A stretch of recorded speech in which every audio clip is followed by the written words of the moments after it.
الحمد لله رب العالمين والعاقبة للمتقين والصلاة والسلام على أشرف الأنبياء والمرسلين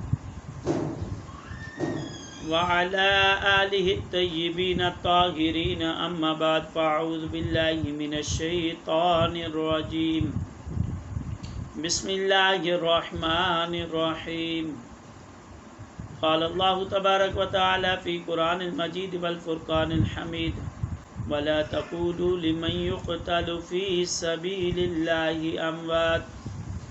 بل أحياء ولكن لا تشعرون صدق الله مولانا العظيم وبلغنا رسوله النبي الكريم أما بعد فأعوذ بالله من الشيطان الرجيم بسم اللہ الرحمن الرحیم یہ دل بھی حسینی ہے یہ جان بھی حسینی ہے یہ دل بھی حسینی ہے یہ جان بھی حسینی ہے الحمد کے اپنا تو ایمان بھی حسینی ہے الحمد کے اپنا تو ایمان بھی حسینی ہے جبریل جلاتا ہے حسنین کے جھولے کو اور جبریل جلاتا ہے حسنین کے جھولے کو لگتا ہے کہ آقا کا درباں بھی حسینی ہے لگتا ہے کہ آقا کا درباں بھی حسینی ہے قابل طلب غور یہ شعر ہے کہ نسلوں سے غلامی ہے پنجتن کے قبیلے کی نسلوں سے غلامانے پنجتن ہوں اے لوگو میرا تو بابا بھی اور ماں بھی حسینی ہے الحمد کے اپنا تو ایمان بھی حسینی ہے الحمد کے اپنا تو ایمان بھی حسینی ہے بعد از حمد و صلات میرے واجب الاحترام دوستو بزرگوں عزیزوں اللہ تعالیٰ نے یہ ہم پر احسان کیا ہے کہ ہمیں پنجتن کا جو ہے وہ گھرانہ نصیب ہوا ہے حضرات محترم آج جس ہستی کا ہم ذکر کرنے لگے ہیں وہ اتنی خوبصورت ہستی ہے جس کا نام خود میرے مصطفیٰ نے رکھا ہے ایک نام حسین اور دوسرا نام شبیر ہے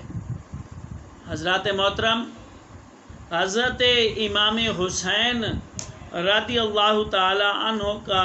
اب وہ وقت آ چکا تھا ہم کربلا کا موضوع لے کے چل رہے تھے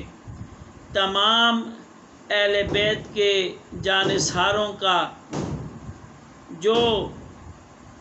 منبع اور محور تھا اب اس کا نمبر آ چکا تھا اب اس کی باری آ چکی تھی اب امام حسین رضی اللہ تعالی عنہ کا وقت آ چکا تھا اب امام حسین رضی اللہ تعالی عنہ نے اپنی قربانی دینے کے لیے اپنے نانا کے دین کی بقا کے لیے اب اپنی جان کی قربانی دینی تھی۔ حضرات محترم، جب تمام نوجوان اہل بیت کے سردار اپنی قربانی دے چکے، اب امام جب تیاری کرنے لگے تو کیا دیکھتے ہیں؟ حضرت امام زین العابدین رضی اللہ تعالی عنہ بیماری کی حالت میں ہیں، کمزور اور نحیف اور ضعیف جسم ہو چکا ہے، اور بیماری کی حالت میں اس طرح کی حالت ہو چکی تھی کہ جب آپ نے نیزہ اٹھایا تو آپ کی ٹانگیں جو ہیں وہ لرزنا اور کانپنا شروع ہو گئی۔ اب کیا ہوا کہ امام الانبیاء کے نواسے نے اپنے اس بیمار بیٹے کو جب دیکھا تو اپنے بیٹے سے کہنے لگے، بیٹا تم تیاری نہ کرو، تم تو میرے وہ بیٹے ہو، تم تو میرے وہ بیٹے ہو کہ جس کے اوپر میں اپنے سارے کنبے کو چھوڑ کے جا رہا ہوں۔ حضرت امام کیا فرمانے لگے؟ فرمایا، جانے پدر لوٹ آؤ، میدان جانے کا قصد نہ کرو، میں کنبہ و قبیلہ عزیز و اقارب خادم و موالی کے ہمراہ آیا تھا، رائے حق میں سب کو نثار کر چکا ہوں، اور الحمدللہ ان کے مصائب کو اپنے جد کریم کے صدقے میں صبر و تحمل سے اور بردباری سے برداشت کیا ہے، اور اب اپنا ہدیہ ناچیز سر راہ خدا میں نظر کرنے کے لیے حاضر ہونے لگا ہوں۔ تمہاری ذات کے ساتھ میری بہت ساری امیدیں وابستہ ہیں، اے میرے پیارے بیٹے، بے کساں اہل بیت کو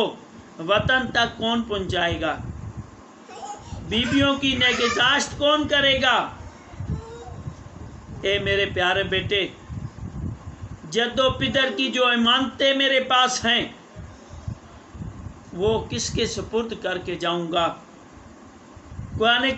کریم کی محافظیت اور حقائق و عرفانیات کی تبلیغ کا فرض کس کے سر پر رکھ کے جاؤں گا؟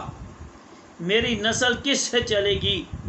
حسینی سیدوں کا سلسلہ کس سے جاری ہوگا؟ یہ سب توقعات تجھ ہی سے وابستہ ہیں۔ حضرت امام حسین رضی اللہ تعالی عنہ نے یہ ساری باتیں حضرت امام زین العابدین رضی اللہ تعالی عنہ سے کہیں، اور یہ ساری ذمہ داریاں ان کے سر چھوڑیں، اور ان کی ذمہ داری لگا کر اب امام الانبیاء کے نواسے امام حسین رضی اللہ تعالی عنہ نے کیا کیا؟ قبہ مصری پہنا، امامہ رسول صلی اللہ تعالی علیہ وآلہ وسلم اپنے سر پہ باندھا، اور حضرت امیر حمزہ رضی اللہ تعالی عنہ، سید الشہداء امیر حمزہ رضی اللہ تعالی عنہ کی سپر پشت پر باندھی، اور حیدر کرار کی ذوالفقار اپنے ساتھ حائل کی، اور اہل خیمہ نے اس منظر کو اپنی آنکھوں سے دیکھا، اور امام میدان کی طرف جاتے ہوئے امام کو ایک طویل راستے تک، کربلا تک پہنچنے تک جو تھی وہ بیبیاں دیکھتی رہیں، اور اس منظر کو تو آخری مرتبہ دیکھ رہی تھیں۔ اب سب کو امام الانبیاء کے نواسے نے سب کو جو ہے وہ خود سوار کیا، اور اب وہ وقت آ چکا تھا کہ امام الانبیاء کے نواسے کو اب سوار کرنے والا کوئی نہیں تھا، بلکہ خود سوار ہونا تھا۔ اور میدان کی طرف جانا تھا۔ اب کیا ہوا؟ امام الانبیاء کے نواسے، امام الانبیاء کے وہ نواسے جن کو امام الانبیاء چوما بھی کرتے تھے، سونگا بھی کرتے تھے، اب کیا ہوا کہ ان کو وہ خود گھوڑے پر سوار ہوئے اور سوار ہو کر میدان کربلا کی طرف چل دیے، اور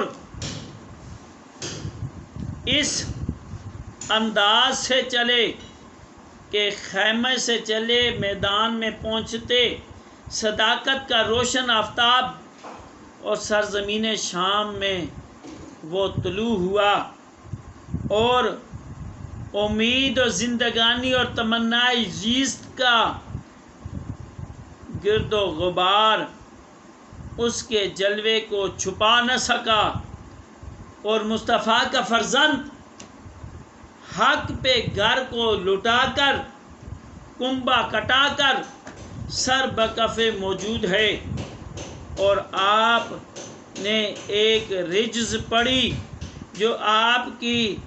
ذاتی و نسبی فضائل پر مشتمل تھی، اور اس میں شامیوں کو رسول کریم کی ناخوشی اور ناگواری اور ظلم کے انجام سے ڈرایا۔ اب کیا ہوا؟ اب کیا ہوا؟ حضرت امام حسین رضی اللہ تعالی عنہ جب میدان کربلا میں پہنچ گئے، پہنچنے کے بعد آپ نے ایک خطبہ ارشاد فرمایا۔ خطبے میں آپ نے حمد و ثنا کی رب تعالیٰ کی، اور اس کے بعد فرمانے لگے، اے قوم، خدا سے ڈرو جو سب کا مالک ہے، جان دینا اور لینا اس کی قدرت میں ہے۔ اب یہ خطبہ میدان کربلا میں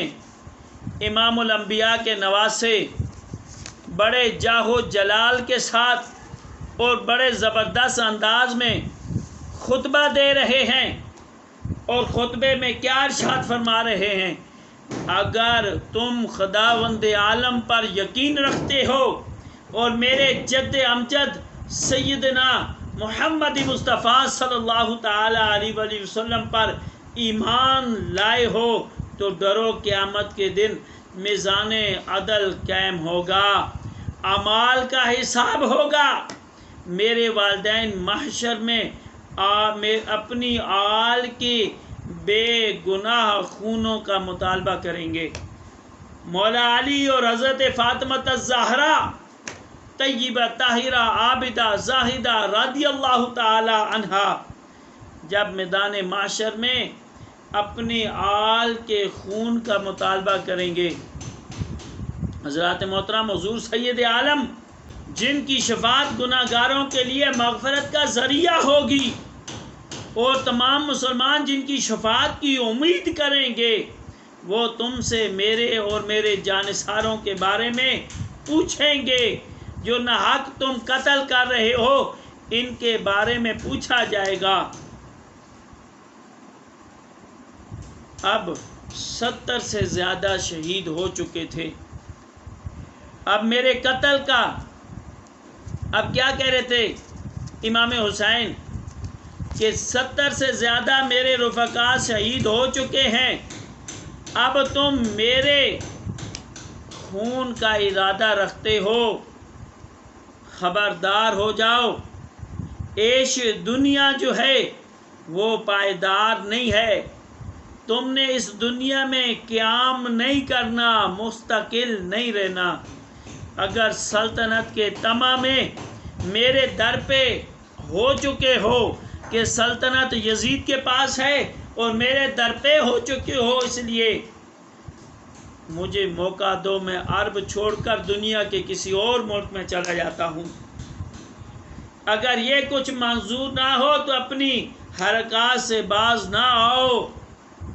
تو ہم اللہ کے حکم اور اس کی مرضی پر صابر و شاکر ہیں۔ کیا فرمانے لگے؟ الحکم للہ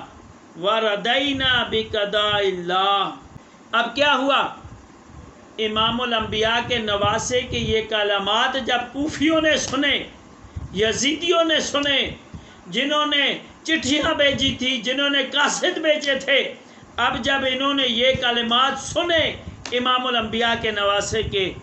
اب کیا ہوا؟ ان ظالموں نے رونا شروع کر دیا۔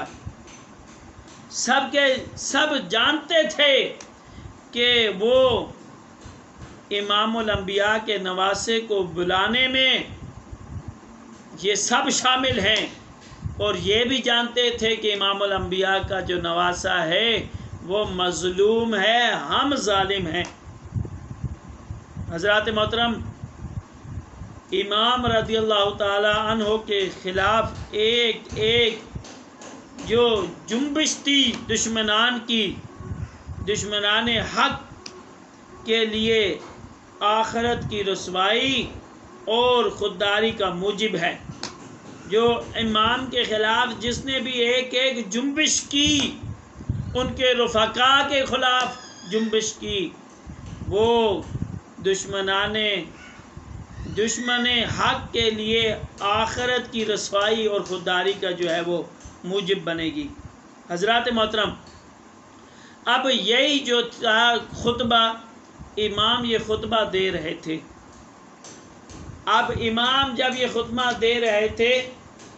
تو شمر بدبخت، بد سیرت اور بد پا جو تھا، اس جیسے بندے بھی سن کر متاثر ہوئے، لیکن جب اس نے یہ دیکھا کہ یہ تو سارا لشکر جو ہے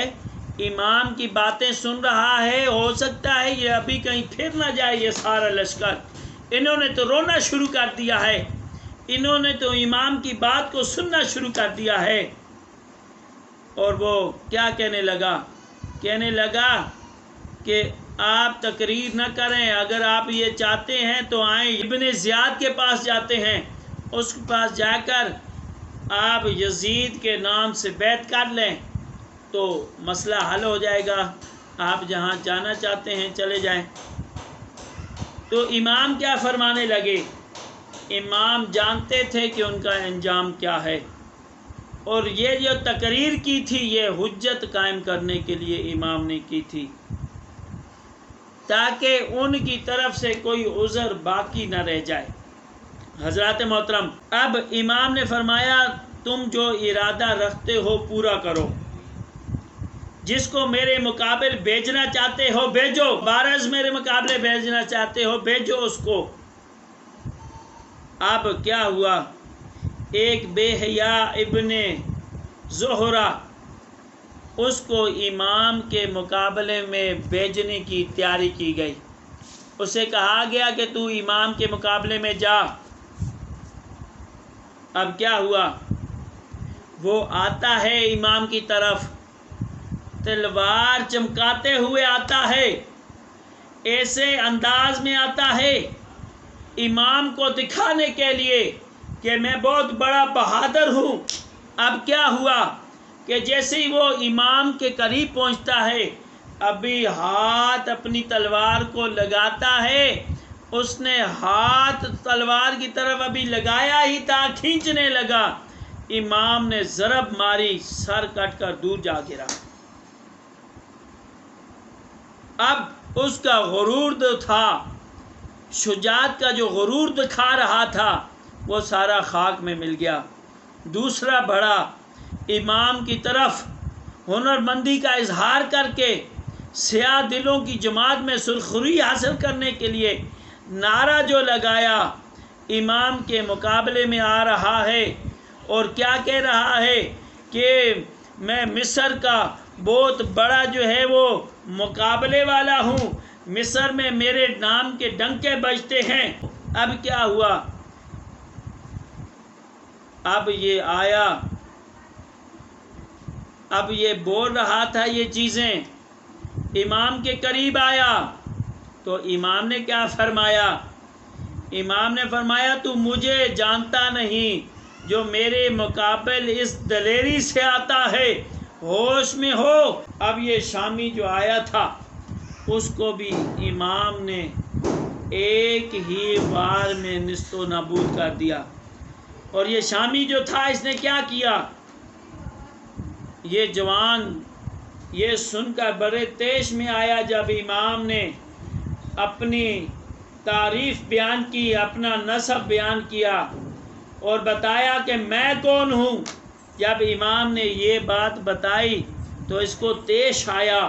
تیش میں آیا تو اس نے تلوار سے وار کیا امام پر۔ امام نے اس کے وار کو دفع کیا، وار کو خالی کیا، خالی جانے دیا وار کو۔ تو وہ جب آگے ہوا تو امام نے مڑ کر اس کی پیٹھ سے نیزہ مارا اور سینے سے گزار دیا۔ سینے سے جب نیزہ گزرا اس کے تو امام نے اس کو اٹھایا اور زمین پر اس زور سے پٹخا۔ جب امام نے اسے زمین پر پٹخا تو اس کی ہڈیاں چور و چور ہو گئیں، اور اس وقت وہیں پر وہ واصل جہنم ہو گیا۔ حضرات محترم، اب امام کے سامنے، امام کے مقابلے میں جو بھی آتا تھا امام کے مقابلے میں، اس کو امام اسی وقت واصل جہنم کر دیا کرتے تھے۔ کئیوں کو تلواروں سے مارا، کئیوں کو نیزوں سے مارا۔ امام کبھی دائیں طرف کے جو ہے لشکر پہ حملہ کرتے تو ان کو کاٹ دیتے، کبھی بائیں طرف جو حملہ کرتے تو ان کو کاٹ دیتے۔ اب یہ امام کے مقابلے سے عاجز ہوئے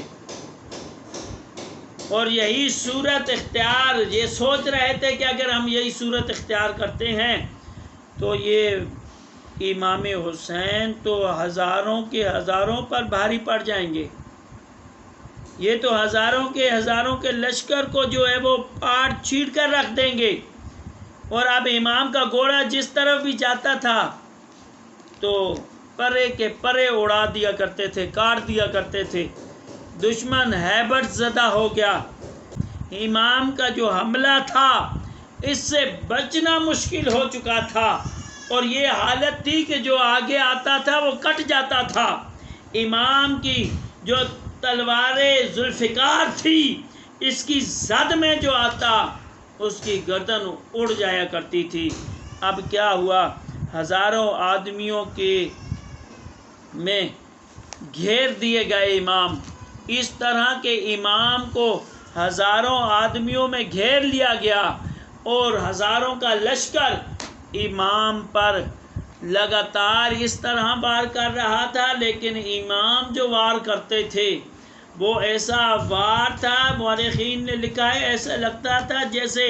خزاں میں درختوں کے پتے گرتے ہیں۔ امام کی تلوار سے اس طرح کوفیوں کے سر اڑ رہے تھے، اس طرح کوفیوں کے سر جو ہے وہ قلم ہو رہے تھے، اور ہر چار طرف امام کی جو تلوار تھی وہ اس طرح چل رہی تھی کہ کوفیوں کی گردنیں مولی اور گاجروں کی طرح کٹ رہی تھی۔ اب کیا ہوا، تجویز یہ پیش کی گئی کہ امام کو چاروں طرف سے گھیر کر امام پر تیروں کی برسات کی جائے، اور امام پر جب تیروں کی برسات ہوئی تو مورخین نے لکھا ہے کہ امام کو بھی اتنے تیر لگے، لیکن آپ کے گھوڑے کو جب زیادہ تیر لگے تو اس کی وجہ سے وہ حرکت نہیں کر سکتا تھا، ایک ہی جگہ پر ہل رہا تھا، لیکن ادھر ادھر دوسری طرف یا دائیں طرف یا بائیں طرف حرکت نہیں کر پا رہا تھا۔ اس وجہ سے امام ایک جگہ پر ہی رک کر رہ گئے۔ اب جب امام ایک ہی جگہ پر رک کر رہ گئے تو پھر امام پر اتنے تیر برسائے گئے کہ امام کو وہ تیر لگے تو اس کی وجہ سے، کیونکہ 3 دن کی پیاس ہے، بھوک ہے، ان پر اس کا تو اثر نہیں تھا، لیکن جو ایک جگہ پر گھوڑے کا رک جانا تھا یہ بڑا مسئلے والی بات تھی۔ اب کیا ہوا کہ ایک بدبخت نے تیر مارا، وہ تیر امام کے ماتھے پر پیشانی پر آ کے لگا، ارے اس جگہ پر آ کے لگا جس جگہ کو امام الانبیاء چوما کرتے تھے، اپنی آنکھوں سے لگایا کرتے تھے۔ ان یزیدیوں بدبختوں نے اس جگہ پر امام کو وہ تیر مارا، پیشانی پر تیر لگا تو امام کو ایک چکر آیا، اس چکر میں امام گھوڑے سے نیچے گرے۔ اب کیا ہوا کہ امام جیسے ہی گھوڑے سے نیچے گرے ہیں تو امام نے اپنا سر سجدے میں رکھ دیا۔ اب جب سجدے میں سر رکھا تو امام نے سجدے میں سر رکھتے ہی رب سے کہا کہ اے میرے رب، کیا حسین کی قربانی قبول کر لی ہے؟ تو مورخین نے لکھا ہے، بلکہ روایات میں آتا ہے کہ عرش سے ندا آئی، اے حسین تیری قربانی قبول ہو چکی ہے، اور جو سجدہ تو نے دیا ہے ریتی دنیا تک کوئی بھی اس طرح کا سجدہ نہیں دے گا، اور جو قربانی تو نے دی ہے اپنی اولاد دین محمدی پر قربان کر کے، اس طرح کی قربانی کوئی نہیں دے سکتا۔ حضرات محترم، اس جبین پر ضیاء کو تیر سے گائل کیا، اور حضرت رضی اللہ تعالیٰ عنہ کو جب چکر آیا، آپ گھوڑے سے نیچے گرے، اب نامردان سیاہ باطن نے نیزوں پر رکھ لیا اور نورانی پیکر خون میں نہا گیا، اور آپ شہید ہو کر زمین پر گر پڑے۔ انا للہ و انا الیہ راجعون۔ اب کیا ہوا؟ دشمنان ایمان نے سر مبارک کو تن اقدس سے جدا کرنا چاہا، اور نادر اس ناپاک ارادے سے جب آگے بڑھا، مگر امام کی ہیبت اتنی زیادہ تھی کہ اس کا ہاتھ کانپنا شروع ہوا اور تلوار اس کے ہاتھ سے چھوٹ گئی۔ لیکن دو بدبخت ایسے ہیں جنہوں نے امام کا سر اپنے تن اقدس سے جدا کیا۔ ان دونوں کے نام بتائے گئے ہیں، مورخین نے بتائے ہیں، روایات میں ملے ہیں کہ وہ ان دونوں میں سے ایک بدبخت تھا جس نے حضرت امام حسین کا سر جسد اقدس سے علیحدہ کیا۔ وہ کون تھے؟ ایک کا نام خولی ابن یزید پلید، ایک یہ نام بتایا جاتا ہے، اور دوسرا نام یہ ہے کہ شبل ابن یزید۔ ان دونوں میں سے ایک بدبخت ایسا تھا کہ جس نے امام کا سر جسد اقدس سے جدا کیا تھا۔ حضرات محترم، کربلا کی زمین سید الشہداء کے خون سے گلزار بنی، سر و تن کو خاک میں ملا کر اپنے جد کریم صلی اللہ تعالی علیہ وآلہ وسلم کے دین کی حقانیت کو عملی شہادت دی، اور ریگزان کوفہ کے ورق پر صدق و امانت پر جان قربان کرنے کے نقوش ثبت فرمائے۔ حضرات محترم، فرزند آل رسول کے سر سے سردار کا یہ سایہ اٹھ گیا تھا۔ اس غریب الوطنی میں یتیم ہوئے، بیویاں بیوہ ہوئیں، مظلوم بچے اور بے کس بیویاں گرفتار ہو گئیں۔ محرم 61 کی 10 تاریخ جمعہ کا دن تھا کہ روز اس دن امام الانبیاء کے نواسے کی جو عمر تھی وہ 52 سال 5 ماہ اور 5 دن کی تھی۔ اس دار نائپادار سے رحلت فرمائی جب انہوں نے، اور دائی اجل کو لبیک کہا، اور ابن زیاد بد نہاد بد کردار نے سر مبارک کو کوفہ کی کوچہ اور بازار میں پھروایا۔ اس طرح اس بے ہمتی اور بے غیرت انسان نے امام الانبیاء کے نواسے کے ساتھ یہ ظلم کیے، اور اس کا سب سے جو بڑا تھا جس نے ان سب کو سپورٹ کیا، جس کی ان سب کے سر پہ ہاتھ تھا، وہ یزید پلید تھا، وہ یزید بدبخت تھا، بد نہاد تھا۔ کچھ لوگ کہتے ہیں کہ امام جو ہے وہ پانی کے لیے ترستے رہے۔ نہیں، امام پانی کو نہ ترسے۔ کسی شاعر نے کیا خوب کہا ہے، شاعر کہتا ہے، منہ سے ایک بار لگا لیتے جو مولا پانی، دشت غربت میں نہ یوں ٹھوکریں کھاتا پانی،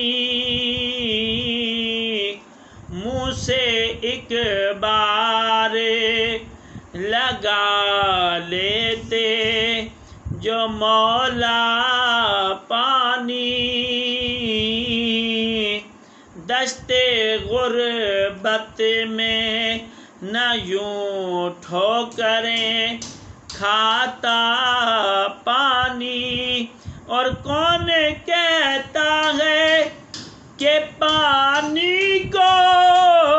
ترستے تھے حسین، کون کہتا ہے کہ پانی کو ترستے تھے حسین، ان کے ہونٹوں کو ترستا تھا وہ پیاسا پانی، ان کے ہونٹوں کو ترستا تھا وہ پیاسا پانی۔ حضرات محترم، امام پانی کے لیے نہیں ترسے تھے، امام چاہتے تو نہر فرات خود قدموں میں آ جاتی، لیکن امام کو یہ راستہ ملا تھا کہ امام نے صبر و استقلال کا مظاہرہ کرنا تھا۔ تم جانتے ہو کہ اگر میرے امام ارادہ کر لیتے، قصد کر لیتے، تو میں خدا کی قسم اٹھا کے کہتا ہوں ایک یزیدی بھی واپس نہیں جا سکتا تھا، ایک کوفی بھی واپس نہیں جا سکتا تھا، لیکن امام نے دین کو بچانا تھا۔ اس وقت دین پر قربانی کی ضرورت تھی، اس وقت دین کی بقا کی ضرورت تھی۔ اسی لیے تو کسی نے کیا خوب کہا ہے، شاہ است حسین بادشاہ است حسین، ارے دین است حسین دین پناہ است حسین، سرداد نہ داد در در دست یزید، حقا کے بقا لا الہ است حسین، حتیٰ کہ بقا لا الہ است حسین۔ ہماری حکومت آئی ہے، ہمارا دور آئے گا۔ ارے یزید کی حکومت آئی تھی کچھ وقت کے لیے، امام کا دور قیامت تک چلتا رہے گا، امام کا دور قیامت تک چلتا رہے گا۔ تمہاری حکومت آئی ہے، ہمارا دور آئے گا، یہ دور آ چکا ہے اور یہ دور جاری و ساری ہے، اس لیے کہ یزید نے جو کام کیے اس کا نام کوئی نہیں لیتا، لیکن حسین کا نام ہر منبر پہ لیا جاتا ہے، حسین کا نام ہر منبر پہ لیا جاتا ہے۔ یہ واقعہ آگے بھی بیان ہوگا، آپ کے پاس بھی ایک واقعہ بیان کر دیتا ہوں۔ اب کیا ہوا، جب یزید کی دربار میں پہنچے نا تو وہاں پہ یزید جو ہے وہ ڈینگے مار رہا تھا، خوش ہو رہا تھا، اور امام زین العابدین رضی اللہ تعالیٰ عنہ کو کہنے لگا ہے، کیا کہتا ہے دیکھو آج اس وقت حکومت میرے پاس ہے، میرے باپ دادا کا نام لیا جا رہا ہے، ابھی یہی گفتگو کر رہا تھا، یہی بکواس کر رہا تھا، اتنے میں ایک جگہ سے اذان ہوئی، اور جب اذان شروع ہوئی تو جب مؤذن نے پڑھا اشہد ان محمد رسول اللہ، اشہد ان محمد رسول اللہ، جب مؤذن نے یہ پڑھا تو امام زین العابدین رضی اللہ تعالی عنہ نے یزید کا بازو پکڑا، کہنے لگا یزید سن، نام ابھی بھی میرے نانے کا لیا جا رہا ہے، دور ابھی بھی میرے نانے کا ہے، وقت ابھی بھی میرے نانے کا ہے، ارے حکومت ابھی بھی میرے نانے کی ہے، یہ تو پل دو پڑ کی یہ حکومت ہے، کچھ دنوں کی تیری حکومت ہے، تیرا تو نام لینے والا بھی کوئی نہیں ہوگا، میرے باپ دادا کا نام یہ ممبروں پر لیا جائے گا، اور یہ ممبروں پر لیا جا رہا ہے، اور قیامت تک ممبروں سے جاری و ساری رہے گا۔ حسین کی قربانی کو ممبروں سے ہر سال تازہ کیا جائے گا، بلکہ سال کے 365 دن حسین کی وہ فتح کے دن ہے، حسین کی قربانی کے دن ہے، حسین کی شہادت کے دن ہے، حسین کی وہ جو سربلندی اور تابان جو ہے، وہ بلندی تابان جو ہے اس کے دن ہے۔ یہ پوری زندگی حسین کی ہے، یہ زمانہ حسین کا ہے، یہ نسلیں حسین کی ہیں، یہ گھرانہ حسین کا ہے۔ ارے دیکھو یزید کی تو اولاد ہی ختم ہو گئی، قیامت تک جو نسل چلے گی وہ حسن و حسین کی چلتی رہے گی، قیامت تک جو نسل چلے گی وہ حسین کے نانا کی نسل چلتی رہے گی۔ یہ سید جو بھی ہیں، یہ جو حقیقی سید ہیں وہ میرے حسین کی نسل میں سے ہیں، میرے حسن کی نسل میں سے ہیں۔ ارے اگر دیکھو نسل چلی ہے نا امام حسن کی، تو وہ آ کے جو وہ امام بنا ہے اولیاء کا، وہ شیخ عبد القادر جیلانی بنے ہیں۔ ارے جس طرح سے دیکھو سیدوں کی نسل جاری و ساری رہے گی، اور امام حسین اور ان کے رفقا کا ذکر ہوتا رہے گا، امام حسین اور ان کے رفقا کا ذکر ہوتا رہے گا، اور یہ اولیاء اور جو ہے علماء ان کے ذریعے سے یہ ہمیں ملا ہے، ورثے میں ملا ہے، یہ ذکر ہم کرتے رہیں گے، قیامت تک جاری رہے گا۔ اور یہ طریقہ کیا ہوگا، کس طرح لوگ امام حسین اور آقا علیہ الصلوۃ والسلام کا ذکر کرتے رہیں گے، کس طرح کریں گے کہ کسی شاعر نے کیا خوب لکھا ہے، شعر لکھتا ہے کہ ولی سے ملا ہوں، ولی سے ملا ہوں، ولی سے میں مل کر علی سے ملا